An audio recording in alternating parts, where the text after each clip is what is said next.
네, 오늘은 챕터 9 관계사 수업을 해볼게요. 유닛의 구성을 보면 유닛 1에서 오늘은 유닛 1 관계대명사를 배우고 그 다음에 유닛 2, 3까지 할 건데 일단은 관계대명사랑 관계부사를 한꺼번에 설명을 먼저 해보겠습니다. 네, 제목이 관계사라고 되어 있는데 관계사라는 용어는 여기 먼저 같이 필기할게요. 오늘 배울 관계대명사와 다다음 시간에 배울 관계부사를 합쳐서 관계사라고 부르는 거예요. 그래서 용어 정리를 정확히 하고 하시는 게 좋죠. 네, 관계대명사는 뭐 who, whom, which 이렇게 생긴 애들이에요.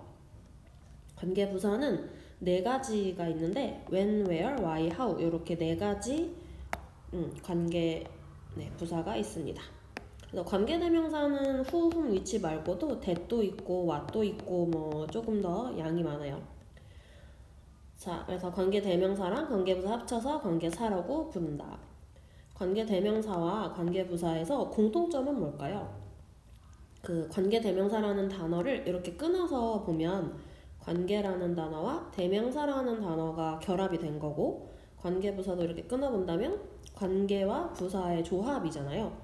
그렇다면은 이 두 가지의 공통점은 아마도 요 공통으로 쓰인 요 관계라는 단어에 있겠죠.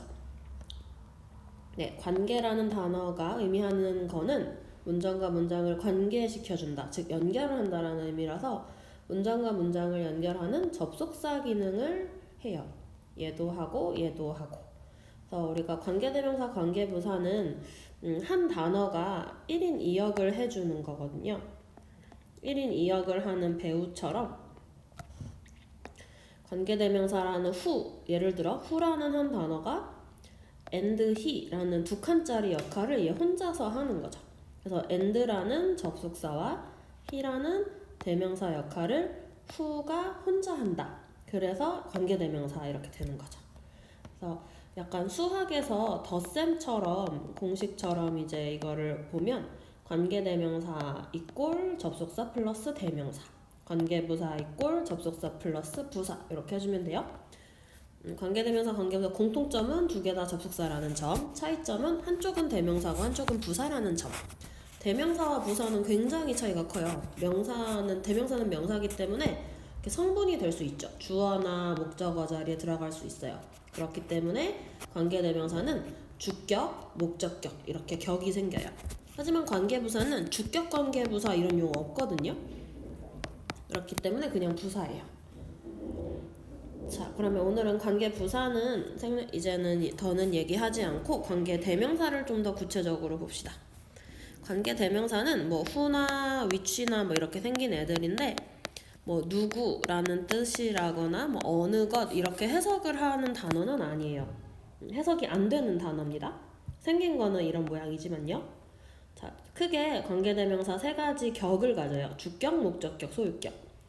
who 시리즈의 관계대명사 주격에서는 who고 목적격은 whom인데 m을 원래 붙이는 게 맞는데 미국 사람들은 이 m을 자꾸 탈락을 시키죠. 그래서 그냥 who로 써도 돼요.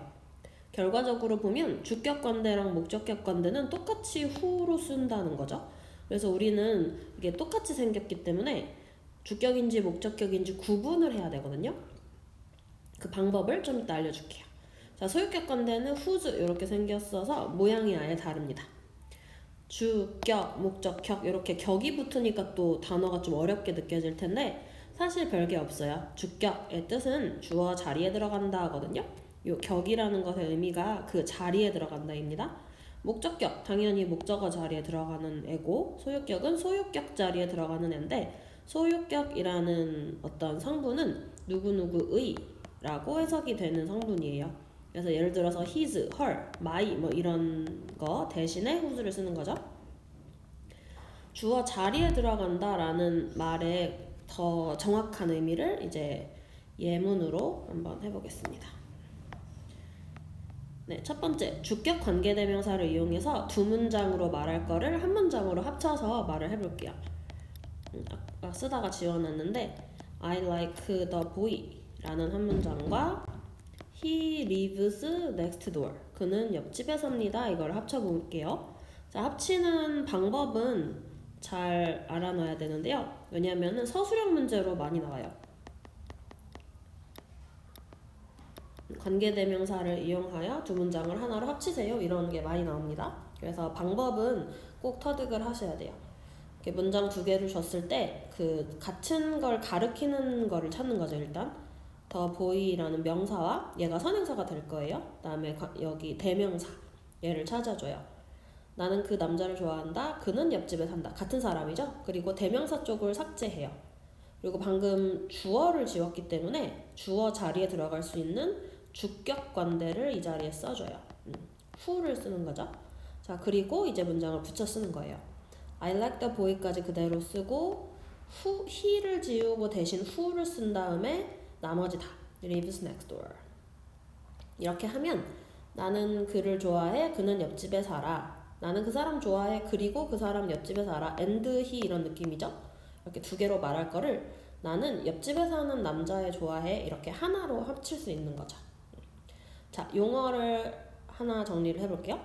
그 관계대 who라는 이 단어 하나를 가리키는 용어는 관계대명사입니다. 사로 끝나요. 사. 그런데 who부터 이렇게 door까지 수식어절 끝까지 잡을 때는 관계대명사로 시작하는 절이다 해서 관계대명사 절이라고 불러요. 다시 who만 부르는 용어는 관계대명사. 파란 괄호 전체를 부르는 이름은 관계대명사 절. 아시겠죠? 그리고 관계대명사 절의 수식을 받는 앞에 있는 명사는 선행사. 선행사 이 단어는 꼭 외워주세요. 선행사와 관계대명사는 바늘과 실 같은 느낌이에요. 둘 중에 하나만 없어도 무용지물인 것처럼. 자, 그래서 주격 관계대명사를 사용해서 문장 두 개를 합치는 거를 해봤고, 자, 이번에는 목적격 관계대명사를 이용해서 합치는 거를 보여드릴게요. 그녀는 소녀다. 플러스 나는 그 소녀를 좋아해. 나는 걔를 좋아해. I like her. 이게 두 개를 합쳐봅시다. 네, she's the girl 이런 말은 뭐 할 필요도 없는 문장이긴 하죠. She is the girl and I like her. 이거를 합쳤을 때 네, 일단은 동일 인물을 먼저 찾아볼게요. 얘랑 이 부분이 서로 같은 인물이고 우리는 대명사를 지운다고 했으니까 얘를 지워요. 그리고 목적어를 지웠으니까 목적격인 whom을 이 자리에 넣어줘요. 자, 그리고 쓸 건데 she is the girl 똑같이 쓴 다음에 I like whom 이렇게 쓰는 경우가 있는데 이건 틀려요.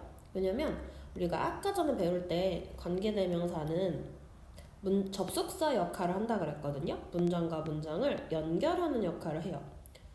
우리가 예를 들어서 이렇게 종이가 두 장 있는데 이 종이를 연결하려고 할 때 여기다가 테이프를 붙이진 않잖아요. 이 자리에다가 테이프를 붙여야 얘네가 연결이 되는 거잖아요. 그런 것처럼 관계대명사는 연결해주는 기능을 해야 되기 때문에 문장과 문장의 사이에다가 넣어야 됩니다. 그래서 이 whom을 이 자리로 옮기는 게 필요해요.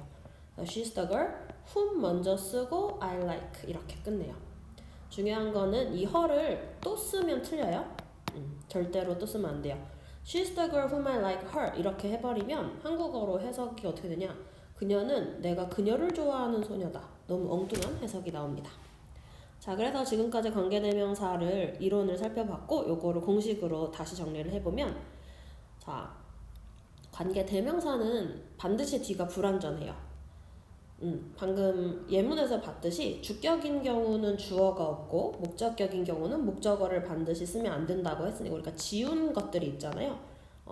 지웠던 X 쳤던 성분이 다 있기 때문에 이게 이제 불완전한 절의 의미예요. 공식으로 만들면 주격관계대명사 뒤에는 동사가 바로 와버려요. 이렇게 세 가지 종류의 관대가 있다고 했는데 세 가지 공식이 있어요. 주격관대 뒤에는 주어를 없애고 동사가 바로 온다. S는 사라지는 거예요. 목적격 관대는 목적어를 반드시 빼고 주어 동사는 쓴다.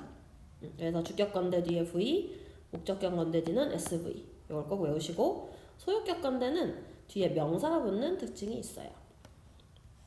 내일 모레 목요일에는 백사 쪽에 있는 개념의 빈칸 시험을 볼 거예요. 네, 106은 빼요. 너무 많아가지고. 네, 그래서 106, 104쪽 개념. 예를 들면 이런 데다 빈칸을 뚫어 놓을 거예요. 자, 관계대명사는 선행사, 즉 앞문장의 명사를 수식한다 이렇게 되어 있어요. 자, 밑에다가 이걸 씁시다. 관계대명사절은 명사를 수식하기 때문에 형용사절이다. 명사를 수식하는 건 형용사죠. 근데 형용사인데 길어요. 주어 동사 관계까지 있으니까 절만 붙이면 돼요. 자, 요 표 확실히 외워주셔야 돼요. 영어에서는 선행사를 두 종류로 나눠서 사람 그리고 사람이 아닌 것으로 나눈다고 생각하면 쉽고, 사람일 때는 who, whom, whose 이렇게 쓰면 되고, 사물일 때는 which, whose인데 중요한 거는 whose입니다. whose는 왠지 사람한테만 쓰는 것 같잖아요. 사람만 쓰는 것 같은데 아니에요. 물건도 쓸 수 있어요. 사물도 가능. 이거를 꼭 알아주세요. 뭐 예를 들어서 나사가 고장난 뭐 시계 뭐 이런 거 할 때 the clock whose 뭐 screw 뭐 나사 is broken 이런 식으로 가능합니다. 네, 여기는 예문 한번 봐주시고 네, 체크 한번 해볼게요. The reporter interviewed a ballerina. 자, 여기 동사가 있는 걸 보니까 여긴 주어 자리가 빠졌네요. 그러면 우리는 주격을 찾습니다. 그리고 앞이 사람이니까 정답은 1번이 됩니다.